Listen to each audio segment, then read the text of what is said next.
Welcome to the show. Today, we're going to talk about emotional hot buttons and our thermostat when it comes to our emotional regulation system. I've got a very special guest. We've gotten to spend some time together in Chicago. We ran an event in the GoBundance community in October of 2023. Very, very special event. And the guest today, Dave Vanderlaan, was a part of that event. Now, he was also speaking at that event because he is a total rock star.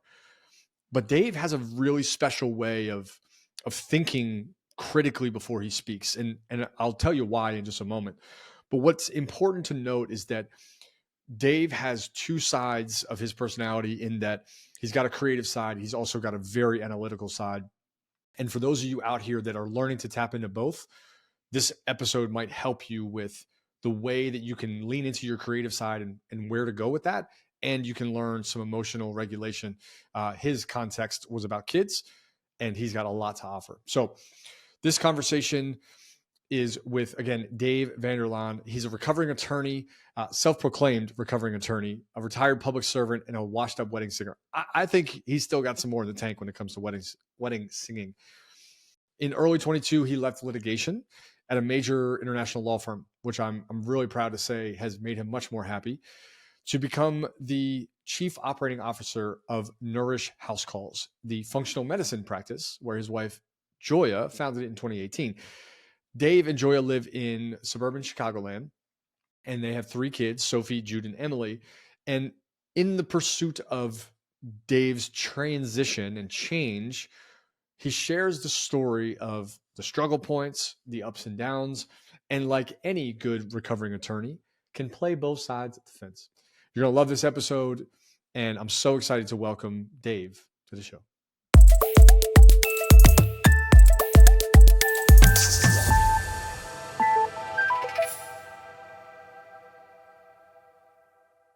All right, Dave, you are here. You're live. You're mic'd up. It's Monday. Mondays are different for you now. I want to start with just that kind of observation. What are Mondays in your world like post-transition? Oh, Aaron, it is so good to be here with you. It is so good to be recording a podcast and talking to somebody I enjoy instead of being 5 hours into billing 10 hours a day at a law firm, whether at a desk in my house, as often happened during and post-COVID, or in a sort of glass walled office in downtown Chicago, as I did for a number of years before that. So Mondays are really different now. I get my kids off to school, which I largely did when I was practicing law, but I would be right out the door behind them. The real difference, and especially in the last few months, is Mondays, Joy and I sit down for about an hour and a half, and we go through the business. And First of all, we sit down, and we're both people of Christian faith, read the Bible together, we pray together. That's pretty much every morning after we get the kids off to school. And then we start our level 10 meetings. We're self-implementing EOS. We did that kind of in Q4 of last year. And every week we go through that rhythm and talk about wins in the business and talk about, our metrics for the week and what our to-do list has been and will be. And that really sets me up very well to be productive in this business where I'm not selling my time like I was as a lawyer. It was kind of easier to know what to do because I was tracking my time in 6-minute increments and taking direction from partners and clients and people like that. Now there are any number of things I could do to move the business forward. And so having that focus at the beginning of Monday really helps. And through the rest of the day just kind of depends on what's on that list and what needs to be done around the house. I've done grocery shopping today. I dropped off my daughter's skating gear at a friend's house because she's going over there to skate on their backyard pond after school today. So I'm a little bit more of the flex parent, which has been an adjustment, but largely a good one. But yeah, my Mondays are very different, much more purposeful and much more pleasant than they had been. Those sound like great Mondays. They really are. I'm curious because in transition, I think there's a language and a rhetoric where people are like, the grass, don't go, the grass isn't greener on the other side. And I have my own opinion, but I'd love to hear yours. What's the grass like after having left a job where you're clocking time and tracking minutes to now you're at your own discretion and there's some openness that I wanted to get into, but now it's yours. The time is yours. Some of the grass is greener.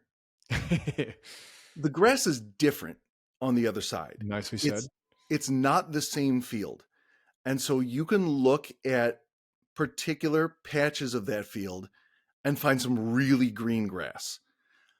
And you can look at some patches of that field and find grass that's absolutely brown or a little bit less green than the grass was back in the field where you were.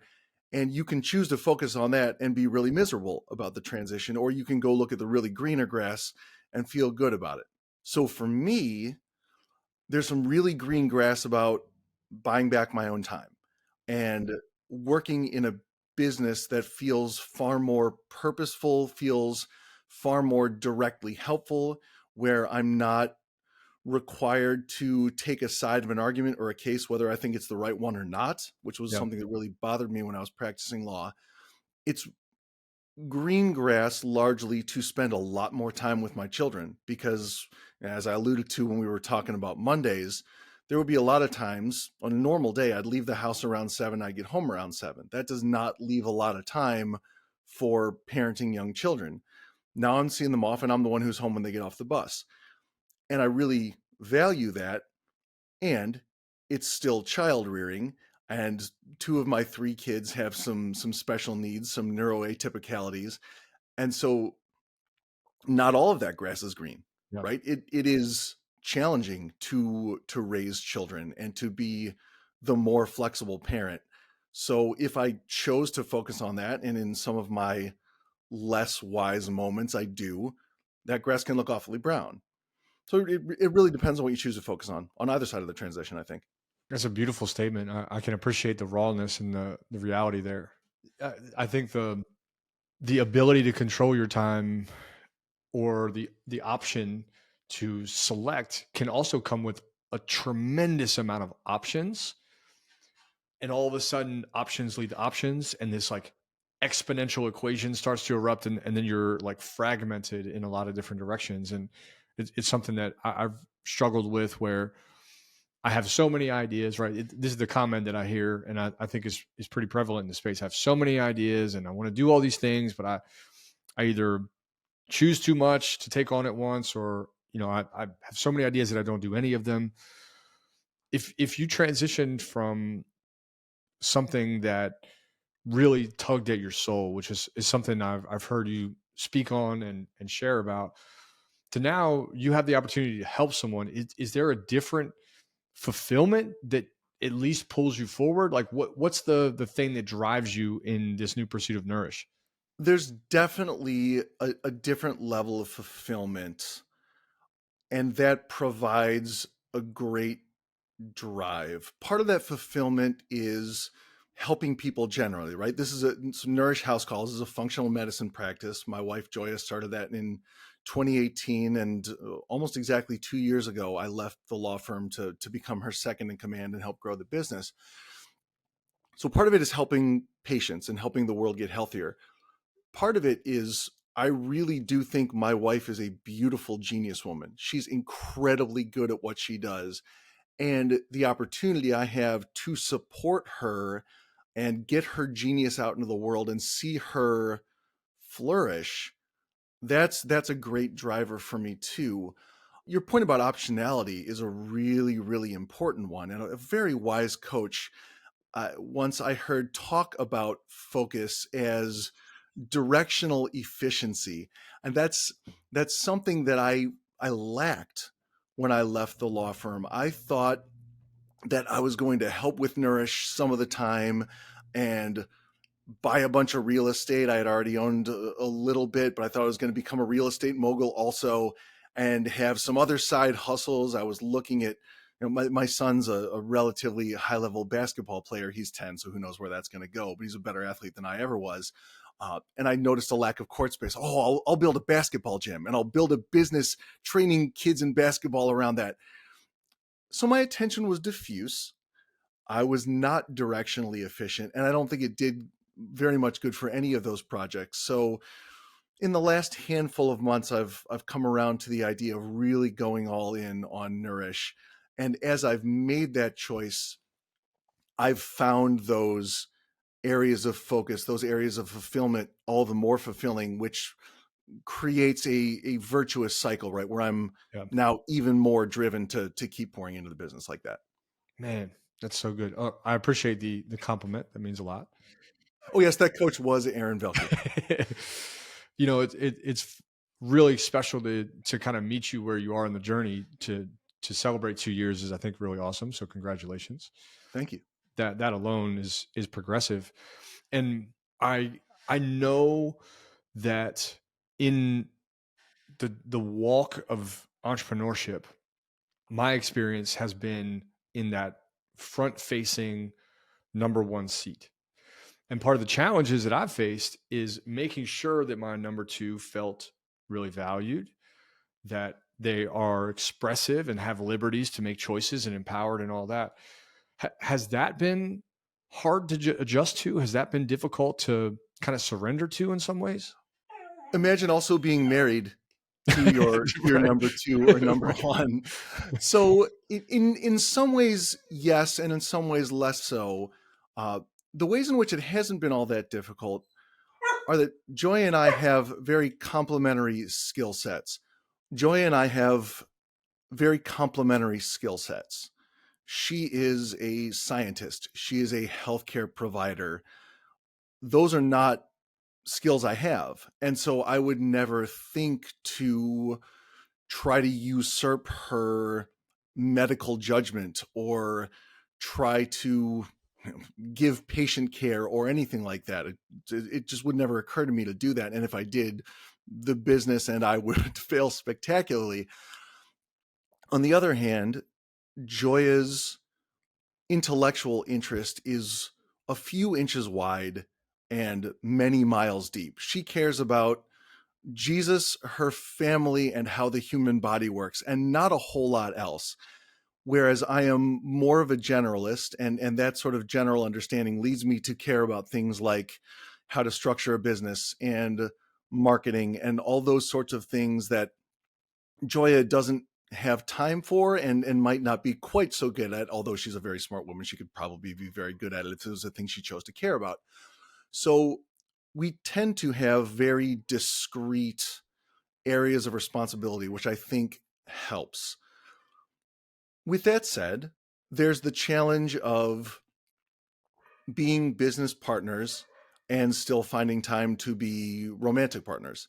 Yeah. And as we get busy in business, we're in a particularly busy season right now. We were talking before the recording, we're in the middle of a bunch of pretty big projects. It can be easy to squeeze out time for romance, time for intimacy, because everything feels like a business meeting. And we have been rather intentional about that and could stand to be more so. Thankfully, we were able to go on a date over the weekend and only talked about business for 30% of the time, which is a nice thing. Good. Uh, the other the other area where I think it's been a challenge for me that Joya didn't even realize is this is a business she started. She is the face of the business. She is the lead practitioner. And I had held myself back from taking a visionary role, which is really a big piece of what I'm doing for the business because I'm the guy who has the grand vision. I'm the guy who sees where we can be in 3 and 5 and 10 years. But I was handcuffing myself a little bit because there was a subconscious part of me that said, no, this is Joy's business. Don't make it your business. You can't possibly make it you can't be the visionary because it's not your business. And we were actually at an event where you were coaching, is a Go Abundance Emerge event. And I finally made this explicit to myself. And Joy and I were both there. And I said this to her. And her response was, well, have I ever made you feel that way? No, of course she Wow. hadn't. Amazing. She hadn't. And that gave me wings. It gave me freedom to embrace this visionary role. And I think that's only going to do good things for the company and my emotional health in the months and years to come. I think I remember that moment because you got up and shared a little bit about it after that conversation. I don't remember what the specific prompt was, but I do remember you sharing. If that moment came with a set of wings, uh, we'll call it your caterpillar to butterfly moment, right? You grow, you sprout these wings, and now you're starting to fly. That transition prompts a whole new level of belief systems and challenges and fears, right? It's almost one of those moments where we get what we're asking for, which sounds like there was some hesitation or intrepidation about like, hey, I want to make this statement. But then you get it, and now it's just a punctuation mark at the end of a chapter and the first word in the next page. So what has that transition been like, and has it been as glorious as it sounds after a statement like, I got my wings? I'm going to give you a very lawyerly answer. Yeah. It depends. It depends on what you look at, because there have been some ways in which it's been absolutely glorious, because I love the creativity that comes with that. I love thinking big and then planning to make big happen. But you're right, that does come with fear, because now I'm looking at growing this business in some ways literally 10x over the next handful of years. And the fear is, who am I to do that? Who are we to do that? Why should we be offering services that people with, 100 times our social following and marketing budgets beyond our comprehension are offering too? How can we possibly compete with them? And I think those fears are largely irrational, but that thought process is necessary, because you do need to come up with a plan to deal with those things, right? There's Agreed. the SWOT analysis is real, and you have to look at the threats and the weaknesses as much as you look at the strengths and the opportunities. I didn't mean to interrupt you. No. I made it sound as though I was not done with the thought, and then it occurred to me I did not have anything else to add. I like that. One thing that occurs to me, Dave, is like, as you share this, what I have found about you and Joya, and we only got a limited time together, but it was still significant, is the level of care that you have. And what I am particularly intrigued by is, as you focus on Nourish and have gotten focused and have really put all your eggs in the basket, how often you feel like you get like you're bumping into a fear that creates a pause when you go for something big like a 10x.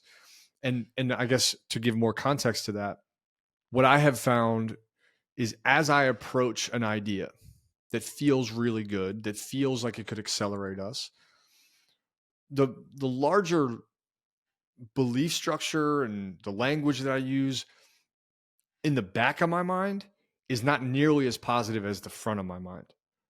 And there's something to be said for like understanding risk and doing the SWOT analysis. And then there's something about courage and being brave, and like you gotta do it, right? We know we gotta do it as entrepreneurs, because if you don't, you're sort of handcuffing yourself, to use that word again, to something static. But how are you currently navigating those little undermining beliefs and the like sentences we tell ourselves when we have a good idea, and it might come with risk, but we still know that we got to do it? Boy, that's a big question. It is. What first came to mind, and you'll think maybe Dave's filibustering because he doesn't have a good answer to the question, and you wouldn't be entirely wrong. When you talk about what's in the back of your mind and what's in the front of your mind, I was thinking, well, boy, what's in the front of your mind is what comes out of your mouth a lot of the times, right? It's what comes out of your mouth when you're being interviewed on a podcast. I think the way I deal with it depends on the day. I think when I am dealing with it in a less healthy and less productive way, I do everything I can to squelch what's in the back of my mind and just ignore it and push it away and push it down and just keep grinding away at the task, right? I've got a plan. I know how to execute it, so I'm just going to go. And that can work for a time, but the voices don't necessarily go away. The back of your mind still exists. And I think when I am being healthier about it, I start to have a conversation with those, and I make them explicit. I make them clear. This is one of the real upsides about being business partners with your spouse is we have that extra level of intimacy. I'm blessed to have a very good marriage. So if that occurs to me, or if it occurs to Joya, because it does too, we have our spouse to talk. We have our spouse to discuss that with, That's and cool. I think that can make a big difference. And this is a good reminder for me to go through door number 2 more often than beating my head against door number 1. How often do you get stuck in like you had a technical job, probably a very technical job in some regards. Naturally, a high degree of emotional intelligence is needed. That sounds like it was pulling on your heartstrings, that particular piece.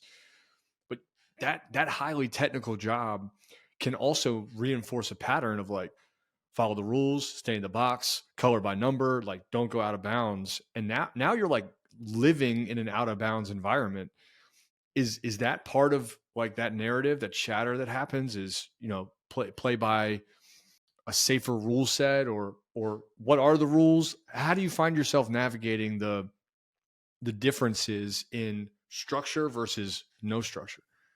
I think it does play a part. Part of it is structure, and part of it is lawyers are trained to be risk averse.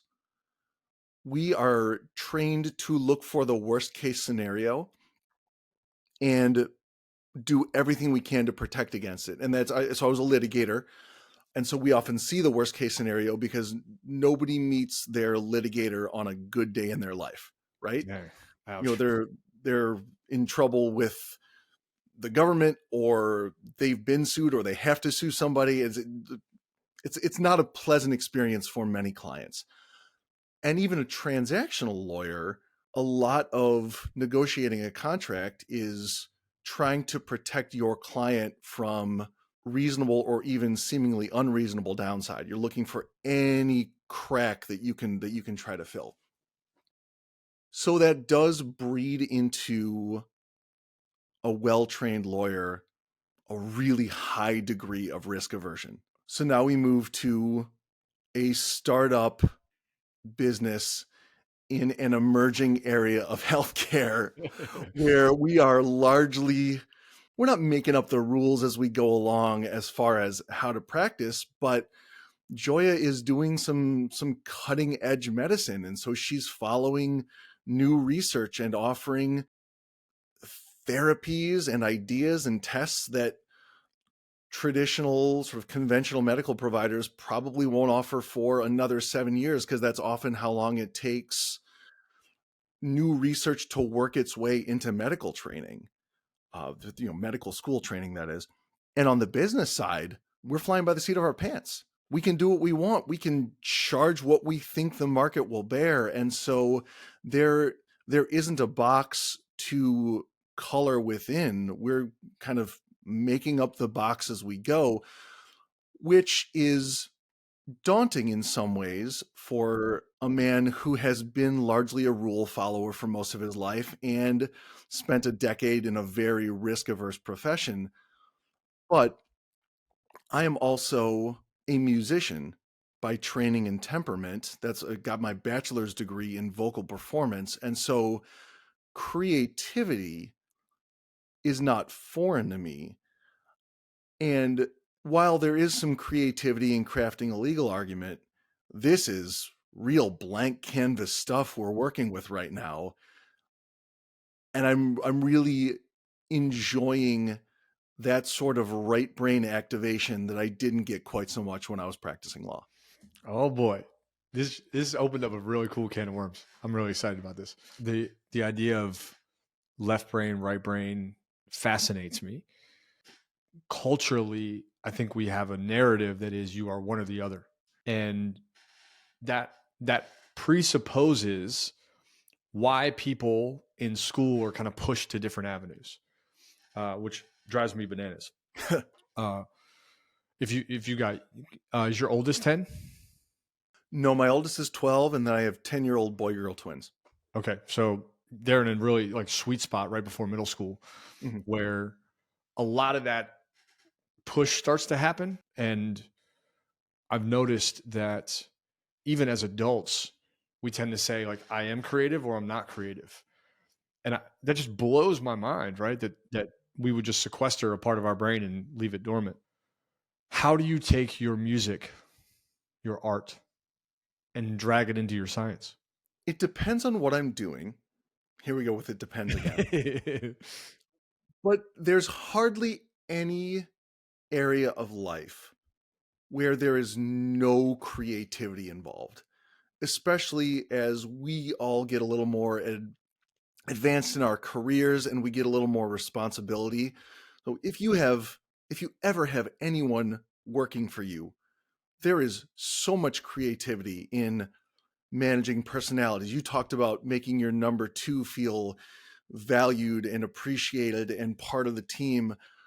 There's no rote playbook for that, because even if you're working with the same person for years, they're not going to respond to the same thing all the time for that. Let alone working with a team or working with a succession of people. So even just managing people, there's creativity, and in executing your job, it's hard to think of any profession where there's zero creativity involved. So there's always an opportunity to bring that in. So I really appreciate what you're saying, that people are given a sorting hat in middle school. It's like, you are a creative, you will go into the arts, you are deeply uncreative and you're good with numbers, therefore you will be an accountant, as though there's no creativity available for someone making tax strategy or something like that. Right. Yeah, like engineering was that thing for me. People were like, "Go be an engineer." Yeah, and what is the arts anyway? In just like the way that we describe it, it's as if someone just walks into a playwright studio and all of a sudden that's just their career path. Versus, in my mind, creativity being a pursuit that hybridizes two things that are unlike. You've essentially hybridized the understanding of law, of risk, and at a core level, if I had to really deduce law down to a fundamental skill, it would be communication. And taking that into Nourish, where you're building an environment where someone can thrive physically, mentally, and emotionally.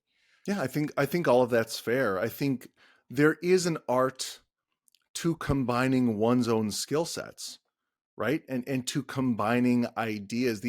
The very notion of ideation really comes down to taking two things that to many people would seem unrelated and combining them in a way that's new, or a way that seems new to you, or a way that, you know, maybe someone's just never heard before, and you can communicate it differently. So there's creativity involved in thinking. Yeah. One thing I want to layer onto this too, because I really agree with you that art as avocation is immensely important for darn near everybody. I was a professional musician for half a decade or so. It was part-time. I was doing other things, but it was largely a wedding band gig, but I was doing 75 to 90 gigs a year Wow. between 2006 and 2010. Yeah, a lot of drunk brides, Aaron. Just so many drunk Stories for another brides. time. Yeah, you're probably non-podcast stories, but I got a few that are killer. But what I learned from that, and it's almost the inverse of what we're talking about. That was a dream job for me in some ways, because I was getting paid to sing. And when I went to college, that's all I wanted. I just wanted to make a living with my voice. And what I learned doing that was that any job you have, and I would even extend this to any business you have, there are going to be some days when it just feels like a job. When there are things you have to do in any endeavor that feel at least a little bit sluggish. And there is a kernel of truth to the notion that if you do something you love, you'll never work a day in your life. But to take that as absolute truth, I think is going to end up disappointing people, because you have to understand that there are always going to be some things you have to execute that are not your favorite thing to do, or aren't your favorite thing to do that day. I wasn't always excited to to sing sexy back at a wedding. It was fun to do, but when it's your 75th performance, it can get a little stale. So bringing arts into your work, having art as avocation to light up your creativity so that you can bring that creativity into the things you're doing, I think is hugely valuable. And understanding that if you are blessed to be any sort of professional artist, you've got to bring some left brain business sense and kind of grit to that so that you can work through the things that feel like work and then enjoy the immense creativity that comes with that sort of profession. I think that's all worth keeping in mind. It's a big statement. I really, really appreciate that. The three things I pulled: art as avocation is important for everybody. Don't take a kernel of truth and make it an absolute. And artists need a left brain business sense just as much as anyone else. Let's paint a picture of where Nourish is and where you see it going. I think that'd be really helpful. And then let's see if we can find where you may be stuck, and we'll dig a little bit and see where it takes us. Sure. So right now, Nourish has a membership model. So if someone wants kind of down the fairway functional medicine services, so to see Joya as a provider, to get medical advice, to get subscriptions, whether that's for traditional medications or peptides or something like that, they need to be a member. We have about 70 members right now. About 14 months ago, we launched this membership program. I think we'll something like double that over the course of the next year, maybe more. We are, from a revenue standpoint, about a $400,000 a year in 2023. I think we'll more than double that this year. Love that. The big picture of where we're going, and part of this is leveling up and raising our standards. We are sunsetting our lowest tier membership. We're actually rolling out a website. Lord willing, it will be live on the internet by the time this podcast publishes. That will no longer advertise our lowest tier membership. That was, people could pay monthly, but it ended up being $1,500-$1,600 a year, depending on how they paid. We are going to be introducing what we call an executive longevity blueprint, where it is a far more of a white glove, high touch service with testing included, with therapeutics included that we don't include in other memberships. And that's going to be a $15,000 product service. The idea being work with some fewer people, but really provide them with remarkable service, provide them with high level access to Joya, again, talking about getting her genius out into the world. And that level of revenue, I think in the early part of this year, will allow us to hire another nurse practitioner who can backfill and take some of the other members that we have and the other members that come on in our lower ticket memberships. And that will free up Joya's time to service the highest tier memberships and also do more working on the business as opposed to in the business. And even more than that, she's quite busy and kind of on the edge of getting burned out right now.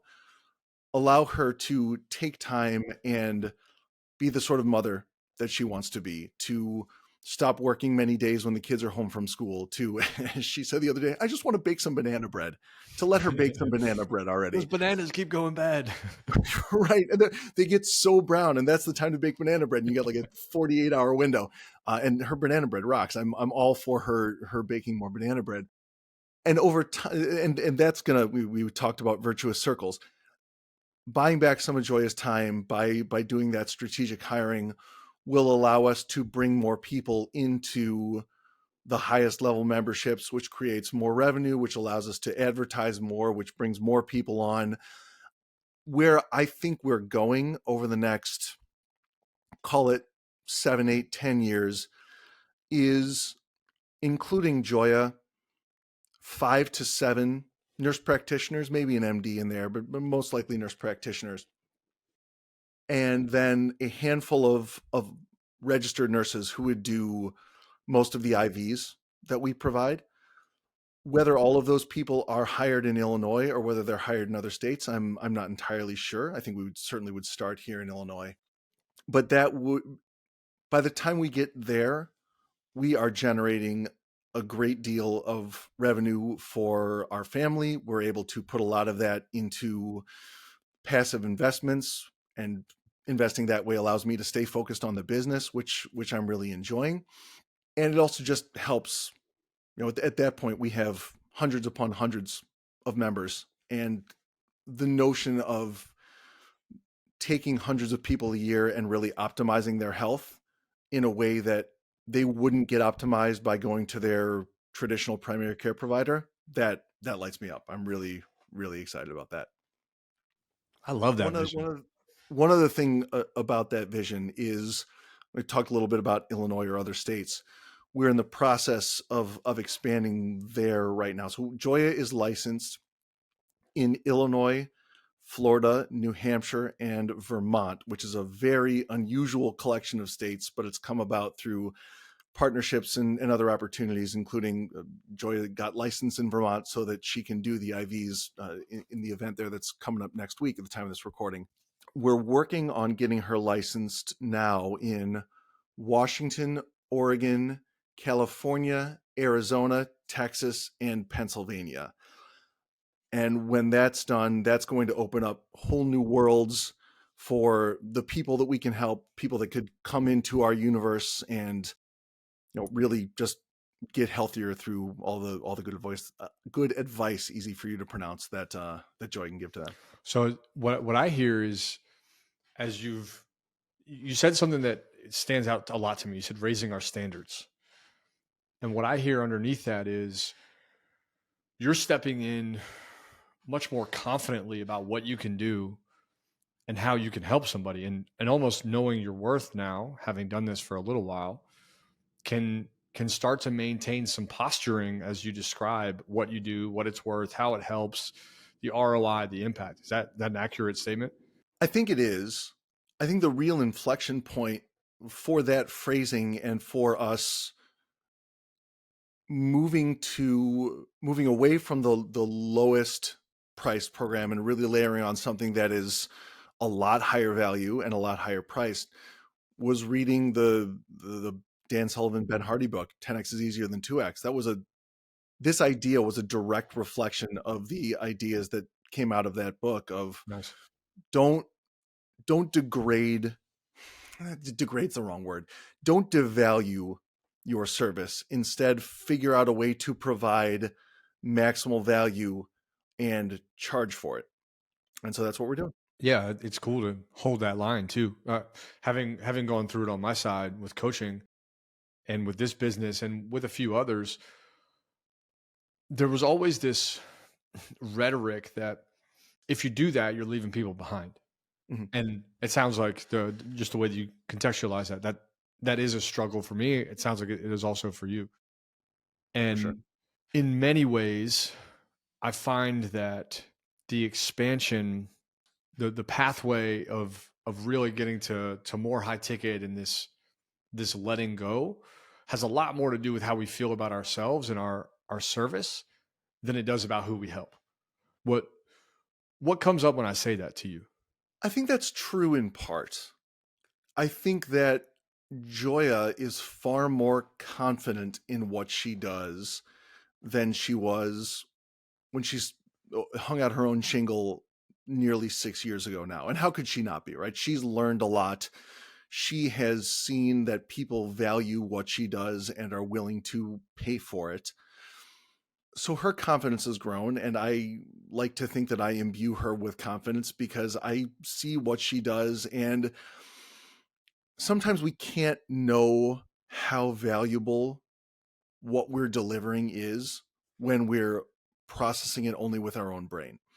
Yeah, agreed. When you have someone you love who looks at you and listens to you deliver a service and says, you just have no idea how valuable that was. You don't know how few people could articulate what you just said while showing the empathy you show, while genuinely caring about the result in a way that you did. The skill set is so unusual and valuable. I think that's helped raise her confidence as well. So that's one part of it. The other part of it, and I'm curious to hear your experience in coaching as well.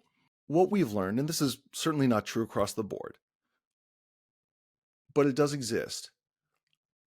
People who choose to pay as little as they possibly can for your service tend to value it a little less, and a small subset of those people will push and pull and claw to get more value for the lesser amount of money they paid than the offer actually included. And so while it does have to do with Joy's confidence in the service, it also does have to do with, I don't know that it's worth the time and stress and strain to deliver this service to people who kind of don't value it and are trying to, if I could be a little unkind here, trying to weasel their way into more than they bought. Yeah, I think that's fairly common in a business practice anyway. And I can appreciate the lawyer in you speaks so strongly, so well, in your defensibility. It's so good. In most experiences that I've had as a consumer, I find that to be true as well. That if I'm minimally invested, and that certainly has relativity included in it, I'm likely to look for ways to extract as much as possible for a minimal investment. And on the other side, I have learned that if I am fully invested, or we'll use the anterior and say maximally invested, like I'm going all in, then the place that I rest is, how do I show up to this better? Not what do you do, what do I do? Because now that I've thrown my skin in the game, I'm going to make it work. So to me, it's an energetic exchange that's broken. If I'm not putting much energy in, I'm expecting someone else to come to the table and fill that gap. If it's a 50-50, let's say, and I'm only putting in 20, then my expectation is, well, the only way this becomes 100 is if they fill the extra 30. But on the other side, if I put in energetically a lot more, that person doesn't have to meet me nearly as hard. And if someone comes 50 and I go 70, we now have a surplus. And that's sort of the way I look at the model mathematically. That makes a great deal of sense to me. And the only thing I would add to that is, I feel like, because I've had similar experiences as a consumer, if I'm going in 70, then I'm often going to get 70 back. Yeah. So that me giving energy ends up getting more value to me too. And so you and I know each other through masterminds, and we're both members of GoBundance, which is not an inexpensive community to enter into. I mean, some of the guys in there, it's a rounding error, but at least for me, it's a material amount of money every year to join and remain. And my response to that is not gimme. It's, how can I pour in? How can I add value to others? How can I participate so fully? How can I bring 70, 80, 90% energy so that we can all just wring the marrow out of this and pour into each other? I didn't really have a good way to end that paragraph, but I think you know what I mean. Yeah, I'm fully on board. And anytime there's a chance to invest, the question that I'd like to ask is, I'm putting up some kind of capital. What is my responsibility after the capital? Because the capital is only one piece of the equation. It doesn't matter what you're investing in. There's often a lot more that goes into it than that. If you're building this business up, yeah, the capital matters. There's also a lot of other things that go into the calculus of success. where do you find yourself? I don't want to use the word stuck because it sounds like things are growing.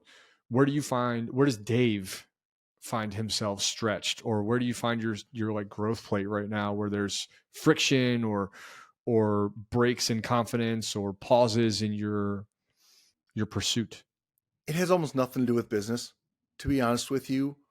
This is challenging in a wonderful way, and I'm enjoying myself, and I'm looking forward to a few weeks from now when things maybe normalize a little bit.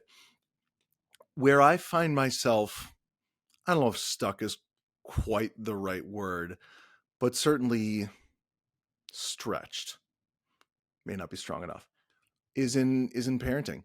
I alluded to it earlier. My 12-year-old daughter has high functioning autism spectrum disorder, and that presents itself chiefly as responding to disappointment with cruelty. My 10-year-old son, who's the athlete, has ADHD and intermittent explosive disorder, and he's matured out of a lot of issues around that, but it's still there.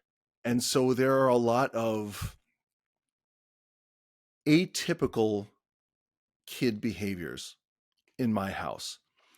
And I don't think I appreciated how hard that was for Joy. I knew it, I heard about it. But when I was practicing law, I didn't see it. I wasn't there as much. It's on the weekends.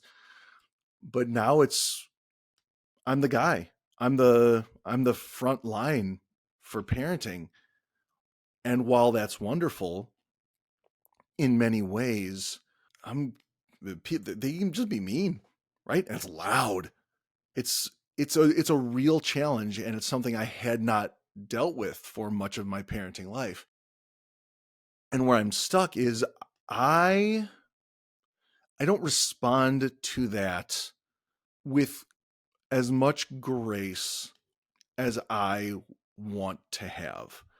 I I get frustrated too easily. I resort to yelling at them too quickly when I know intellectually that a gentler hand, that extending the gap between stimulus and response, as I tell my kids they should do, would do better for them and do better for the family and do better for my own peace of mind. And I feel like that's an area where I'm improving, especially as I've become more conscious of that. But I still see, I'll go back to another Ben Hardy book. I'm seeing the gap more than I'm appreciating the gain in that. So if there's one area of life where I really feel like I could use some help, and I'm telling everybody in my circle this over the last weeks and months, like I need to do better. So help me, Aaron. Hmm. It's interesting because I think the demeanor that you have is so gentle that we all have complexities. So what is interesting about it is that this is probably the most proximal space, the closest space where someone gets that kind of reaction. Something that occurred to me, it came up.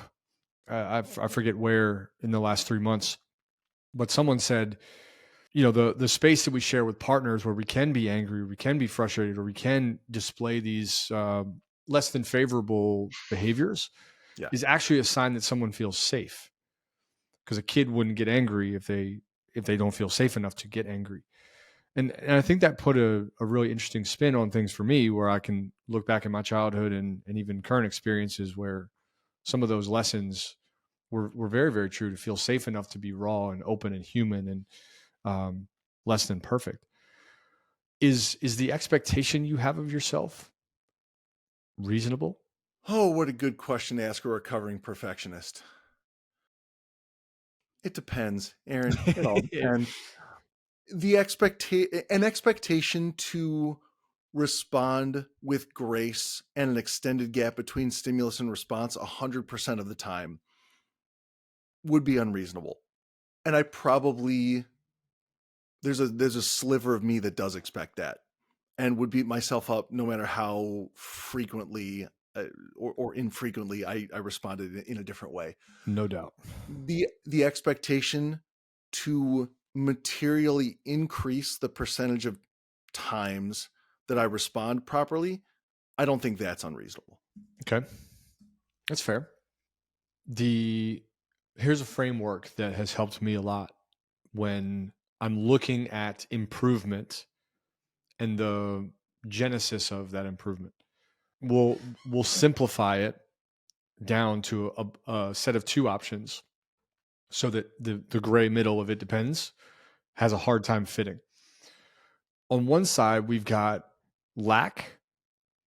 On the other side, we've got love. So the language of lack is often things like need. I have to. I must. Lack is also generated out of scarcity. It's this desire to cover a hole or patch up something that was done incorrectly. Love, on the other hand, is built on abundance and want. We use words like I want, I'm excited for, I can't wait to experience, etc. And that is often painted as almost non-necessities that fill our lives with joy. Which do you feel yourself pulled in more frequently when it comes to your improvement? Not the stimulus or the reaction, but your improvement. Oh, almost certainly lack. Okay. Almost certainly. Part of it is, and this welled up in me even as you were talking about it. I think, how can I learn to love poor behavior by my children? It doesn't mean I can't. It doesn't mean that I can't move from lack to love. I struggle with how to articulate what I'm moving toward in that. Although maybe, tell me if this makes sense. Maybe it's not that I'm moving toward that particular stimulus and response. Maybe that is only a means of moving toward an improved relationship with my kids. Well, I'm going to go around to the back side of the house and try to enter from a window. So the question was, how can I learn to love poor behavior in my children?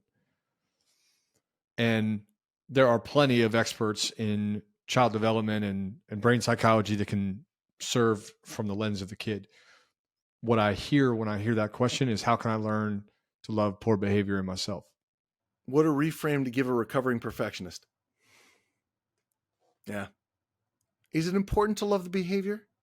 I think without loving our misdeeds and our complexities, it's very hard to extend that to someone else.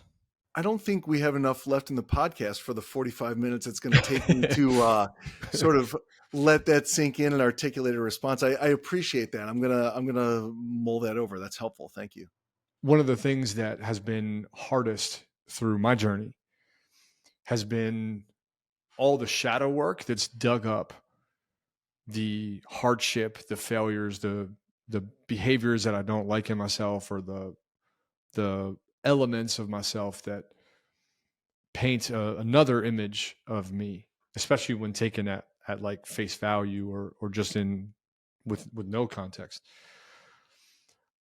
I have noticed though that with Emerson, who's really young, 19 months, give or take, the things that are upsetting largely have to do with how I'm feeling, not what he's experiencing. And I think even in coaching, one of the skills that has been most transformative in coaching is, can I just hold space? Can I allow whatever someone is experiencing to go in this bucket and not spill on me? And that the hardest part of that has been allowing myself to hold my own space. And if I think back to the way you describe law and some of the hard elements of, I have to take a case that I don't align with emotionally or spiritually or even physically based on the events that happened, I could see a giant bottleneck of like, I don't comply with this. I don't comply with this, but I have to. And if that created a bounce effect to the other side, the same language, right? The perfection of like, I don't align with this, I don't align with this, but I have to, it would almost create the opposite, the yin to the yang would be, well, I don't align with this and I don't ever have to anymore. I have so much freedom that I don't want to align with this, right? That's the perfectionist. And a perfectionist typically is rooted in a very binary equation. It's perfect or it's not. And often that defeats any kind of progressive mentality because it's looped in, it's a 0 or it's a 1. Maybe there's a chance to say, how do I make the scale more than just 0 to 1? And can I look at where I am and observe what I want to work on, to use love versus lack again? Here are the things that I want to work on and label them in a way that allows you to practice intentionally. And by labeling some actions, then your attention goes there, your focus goes there, but it would almost extend the 0 to 1 to like, let's go 0 to 10. And let's say you're at a 2. Okay, well, what does 3 look like? And here are the 3 things that I want to work on. I'm excited to work on to go from 2 to 3. And then here's the next scale, and here's the next scale, and here's the next scale. And obviously, when you get to 10, you just bump the scale back. But I wonder if that might set you free a little bit to focus on, again, how can I love my own poor behavior and understand it and know where it comes from, rather than just vilify it and almost subject myself to an amount of shame and guilt. Because that's a part of the process for us when we do this, is we just shame and guilt ourselves so much that we pull back into lack. I love the idea of, and maybe I like the language more than calling it love, understanding of poor behavior. If we can set it, and I'll create a binary where maybe I don't need to, but you have vilifying on one side and understanding on the other. Beautiful. And moving toward understanding, I think is massively important. I really appreciate that. And then creating a scale with more notches on it. You know how all scales have notches. That sentence totally made sense. so that we can see more progress. I really appreciate that. I want to check in with you on one sort of more tactical thing, because you holding space as a coach, I think, has a lot of similarities here. Do you find that when you are more regularly practicing, call it self-care, call it stress management, you are able to better hold space? Undoubtedly. Yeah, I've found similar things, and I'm trying to be more intentional. I am being more intentional about that. And I can tell day to day when I'm interacting with my kids, there's a difference between the days when I lifted weights and when I didn't, or when I did brain tap, which was a guided meditation on steroids, or didn't. It would behoove me to ramp up those efforts to get from whatever number out of 10 I am to the next number closer to 10. I love that. What also occurs to me is, despite a rather sophisticated analytical side of your brain, you are probably, based on the interactions I've had in this conversation, incredibly in touch with other people's feelings and emotions. Would you say that's true? I think that's largely true, yes. One of the most difficult experiences I had, especially early on coaching, is I would jump on a call, and within somewhere between 3 and 7 minutes, I would start to exhibit an emotion without understanding that it wasn't mine. So I would get really frustrated and be like, why am I frustrated? Why am I feeling anxious? Like out of nowhere, I would jump on the call. Hey, I'm excited to dig in. And within a couple minutes, here I am, like almost out of my chair, experiencing a different state than I was prior to entering the call. And it took me a long time to be able to, one, recognize what was happening, and two, like develop the skill for it. But this might be a helpful tool. And it definitely has helped with Emerson. If I ask the question, is this my emotion or is this theirs? most of the time I was duplicating their experience. And I think I struggled because the experience was so visceral for me. Call it empathy, call it whatever. But I Yeah, really struggled with the line of divide between this being mine or this being yours. Is there, you're aware of the gap and you're working on extending it. And even as you think about the idea of raising the standard in the business, I can tell that you're also interested in raising your personal standard. That's absolutely. what I hear the way you describe the way you want to show up for those are the twins, yes? No, the my 12-year-old has autism spectrum disorder. My twin son has the ADHD and intermittent explosive disorder. But his twin sister is more neurotypical, although she's 10 years old, so she has her own things going She's on, as 10. we all do. Yeah, Yeah, but she just doesn't have a diagnosis. gotcha. So it's the boys. Okay.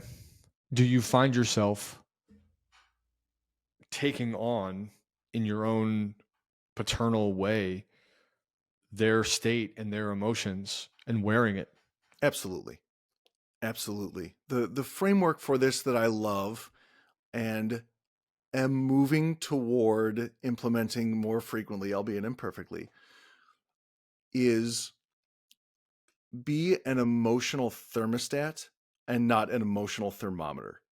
Nice. So thermometer matches, it just tells you what temperature it is. And so if they are running at 150 degrees, then I get up to 150 degrees because I'm just the thermometer. The thermostat sets the temperature and it brings all the air around it down to whatever temperature it is. Mm-hmm. And when I act while still setting boundaries as an emotional thermostat, my house operates better. I operate better internally. And that's where I need to get more frequently. So, what outside of the responsibilities that you carry, what things will perpetuate and help you grow your skill as a thermostat and let the thermometer version of you slowly dwindle and become atrophied? I think these self-care stress management practices are a great deal of it. I think they're wonderful tools to put me in a better emotional state so that I can be a more level-headed thermostat. I think conversations like these are immensely helpful. That's why I keep having them with you, with my guys in my GoPod, with Joya frequently, I was talking about this with my mom the other week. Part of that is just processing emotions and getting new perspectives and learning new skills from a bunch of diverse thinkers. And part of that, frankly, is accountability, because there's a part of me, I'm a high achiever and I don't want to disappoint people. And if I know a lot of people that I know, like, trust, and respect are going to ask me, Dave, how's parenting going? How you doing being an emotional thermostat? The achiever in me wants to be able to report to those people, man, I was a 3 and now I'm a 4.5. And I'm on my way to 7, on the way to 10, on the way to making that 10 my new 3. And so I think all of those things in concert are going to keep me moving up and to the right as far as this aspect of parenting goes. Yeah, I think so too. Yeah, the way that we've connected a couple things here, I think you are on a really special path, meaning that you've isolated the behavior that really matters to you. Is thermostat the visual that you get when you think of emotions? I don't know that I think of emotions visually all that often, to be honest with you. It's certainly when I'm thinking about how I respond to my children, that's the visual I go to. Okay, and is like warm red bad and cool blue good? Not as such, because if we get too cool, that's not emotionally healthy either, right? If we're getting down toward freezing, then there's no emotional connection. That's a parent just walking away and shutting out their child, and that's not at all the relationship I want to have with my kids. I don't think it's the relationship my children want to have with me. And so I think of it more like, so we've got a smart thermostat at home, right? And so as you turn the dial up, it goes from orange to red. You turn it down, it goes from orange to blue. I want to live in San Diego, baby. I want a nice 68 to 72, kind of a warm orange every day. So living in that middle where we are treating one another with empathy and kindness and mutual vulnerability, that's the visual, is my Nest thermostat set to 68 degrees or whatever. Yeah, I love a good Nest thermostat. So an interesting connection to maybe give you some tools that perpetuate beyond this dialogue.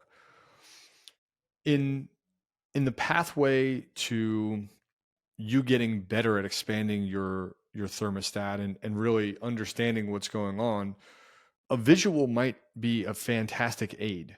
And almost what I'm hearing is that there's a range, like a sphere from the origin, from the dead center, and too far on either direction creates problems or creates a way of showing up that isn't ideal. Yeah. And if that's true, then you sort of have a plus or minus. I can go up to, down to, but those are different emotions. But as long as those are categorized very similarly, cold is bad, warm is bad, it's going to probably feel really boxy and really snug in there because you've got a fence on either side. And what may expand, like, hey, I actually have some room here to explore, is to push those things out a little wider and experience and maybe even write out, like, what does it look like if you're one notch out? What does it look like if you're 1 degree minus versus 1 degree cool? And label those so that you now have a scale to reflect on. What ultimately I believe is that we don't learn from experience, unfortunately. We learn from the reflection on experience. And the Right. labeling might help you reflect on the experience better. Where was I when I was hot today? Was I if the neutral is 68, was I at 65 and was I cold, or was I at 68? Because if it's just I'm off by 3, it almost leaves you with two very, very different labels. And it could be very difficult to discern, like, well, did I show up not emotionally connected, or did I show up like way too uh, emotionally charged?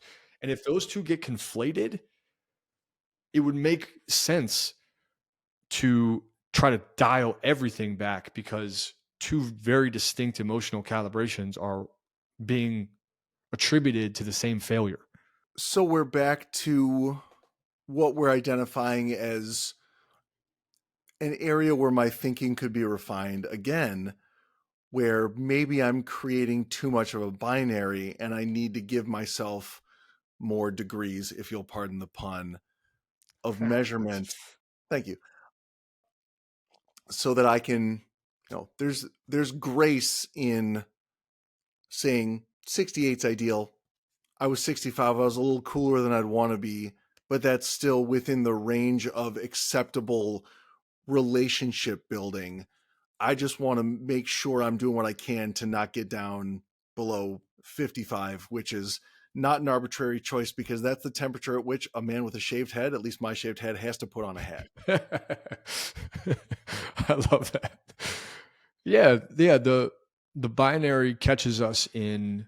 It catches up to us where a potentially progressive option is labeled as inconsistent, incompatible, wrong, poor, etc. And maybe by almost expanding to where you have plus or minus on either side, you now have now have 3 dimensions to measure. You have what temperature was I on and how far from the origin am I, which is a, a great, could be a great skill builder for, can I know where I am and reflect on that experience to try to moderate the temperature better. Right. That makes a great deal of sense. And it's only in the reflection that we can really discern whether what we might otherwise have labeled an aberration, something unacceptable, is actually moving us in a growth pattern. Yeah. Yeah. And part of the reason I particularly feel inclined to share this is that if you show up too hot, too emotionally charged, but it's very confused to emotionally numb, and you give them the same, like, well, I'm 3 degrees away from where I want to go, it'd be very hard to know what to change. It'd be very difficult to say, okay, well, I need to get less emotionally rigid or I need to get less charged. Like, it would just make for a very difficult reflection versus a more expansive, like, XY axis that allows you to say, okay, where on the line am I? Yep. And how do I get back to my ideal temperature? That makes great sense. Thank you. Yeah, very interesting. Is that helpful? Yes, I'm looking forward to listening back to this. I've not been actively taking notes because I just wanted to be totally present. I'm gonna jot some things down after we record, but I wanna sit with this. I want to refine this framework of really on a nightly basis, thinking about what was my temperature in interacting with the people that I love, and what was my temperature in responding to behavior from my kids that was not what necessarily what I was looking for, whether they were unkind to me or each other, or just, singing Taylor Swift too loudly again. Because over time, having that refined, reflecting daily on that behavior is going to move me in a very helpful direction. It's interesting to think about just because of where we've gone, but it almost sounds like you're merging a thermometer with a thermostat. The thermostat controls the temperature plus or minus, but the thermometer really tells you where you are. Right. I've got to apply the thermometer to my own emotions to understand it so that I can be a better thermostat. Hmm. That's a great statement. You dropped a lot of interesting wisdom here too around, the things that are keeping you healthy. The self-care, stress management, your conversations, your accountability. I also know that in running a business, in leading a family, you've got a lot going on, but sounds like you're doing an amazing job. And I think there's a lot of wisdom learned through the lens of both sides of the brain, through the lens of where you want the business to go and your vision of Nourish about raising your standards. Like, there's a lot of really good extraction points from today's talk for not you, which I know is part of your mission. Absolutely. I'm hopeful that people can learn something from this conversation. I showed up here because I know and like and respect you so much, so I certainly want to bring value to your podcast, and I'm so excited for everything that you're doing and growing this show, but also in your coaching business, and certainly everybody listening. I want good things for them as well, because the more good that you and I can do, the better the world gets, and that can only mean good things for us too. It's a win-win-win. Amen to that. So for those listening that are really committed to their health, who are really eager to find not just a medical solution to their problems, but someone that thinks bigger and can help them reach the next tier, where can they learn about Nourish? NourishHousecalls.com. We're easy to find. If you Google Nourish House Calls, we're the number one result, which is lovely. You'll get to meet Joya to learn more about what we do. If you're a social media person, I'm not supremely active, but if you look up Nourish House Calls on Facebook or Instagram, you can see a lot of Joya giving a lot of good free general knowledge. I will second that. I got to spend a really long evening with both Dave and Joya, and as soon as you dig in with either of them about anything they're passionate about, namely Nourish right now, there's so much wisdom. I cannot recommend them enough. I can certainly see Dave's statement about Joya's genius being so accurate for someone that wasn't even in her element doing her thing. There was so much knowledge and so much care and so much wisdom. So this is a dynamic duo. If health is a priority for you this year, if you're already investing but haven't found your leader, you haven't found the person to really team up with and tag team for your next level of health, I would highly recommend you check them out. They got a new website that has just launched by the time this show airs. And I encourage you to reach out to Dave or to Joya if that's something that you're pursuing this year. Dave. Yep. And if somebody wants to reach me personally, it's easy. It's Dave@nourishhousecalls.com. Matt, I was just going to ask, right? How can they reach you? Okay. Last question before we wrap this up. Someone is going through the moment of choice where they're looking at a possible career outside of the one they know. And they're like, dang, Dave did it, but I'm not Dave. I don't know that I can do this. How would you speak to them? Don't think of it as leaving forever. Do your homework, figure out what you have saved. Look at the worst case scenario. If you left for, let's say you've got 6 months of savings, which is roughly what I had when I left the law. Ask yourself, what could I do for this business, for this new enterprise, whatever you're going into? What could I do for that if I had a 6 month sabbatical, 3 month sabbatical, whatever it is? And if that's a satisfying answer to you, if that's an exciting answer to you, also ask yourself, what's the worst case scenario? Could I go get my job back? The answer to that is probably yes. Could I go get another job in the same field of expertise? The answer to that is probably yes. So the downside is you just go back to doing what you were doing before. But if you get satisfying answers to those questions, take the leap. There's the downside of it is so small compared to what you could achieve if you follow through with the thing you really want to do. So go do it. I don't know that there's a better way to end. Dave, thank you so much for being here. I really appreciate it. Thanks, Aaron. Always a pleasure. Make sure you listen to Dave and get out of your own way. Take the leap. If we can help in any way, let us know. We've got some retreats coming up. We've got some coaching slots that'll open up, not in January, but in February. And at the very least, we appreciate a review, a 5-star rating on any platform that you're listening to. That means a lot to us. But if not, just remember to get out of your own way. We'll see you on the next one.